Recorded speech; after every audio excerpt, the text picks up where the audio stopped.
Thoughts to build on by KOPMEYER, 39. Chapter 39. Walk toward danger.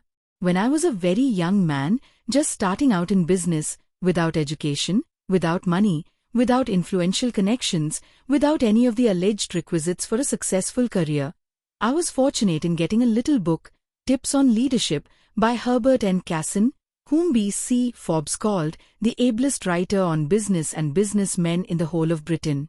Herbert Casson wrote equally well about American business and businessmen. One of the many helpful principles I learned from Herbert Casson in his little book, Tips on Leadership, was to walk toward danger.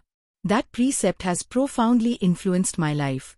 I would rather live by those 3 words, walk toward danger, than have a college education. I also would like to have a college education, but many college graduates will never be leaders, even though they may be successful by other standards. Nobody, whether with or without a college education, a person cannot remain a leader unless he instinctively moves toward danger and naturally positions himself between his associates, employees, or followers and the danger. The qualities of leadership are clearly demonstrated in animal life.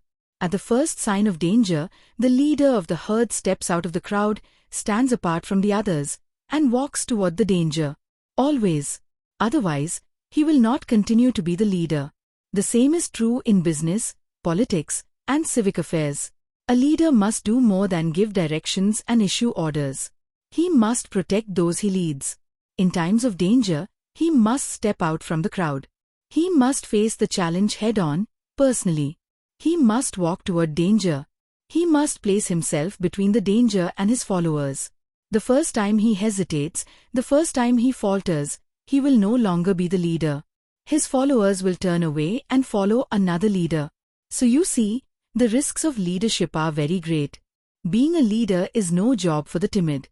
It requires more than brains and personality. Leadership requires courage, a special kind of instinctive courage. Leadership requires a kind of courage that is automatic. You do not weigh the pros and cons. You do not evaluate the risk. You do not consider the personal cost. You instinctively step out from the crowd. You put yourself between the danger and those you led. And walk toward danger.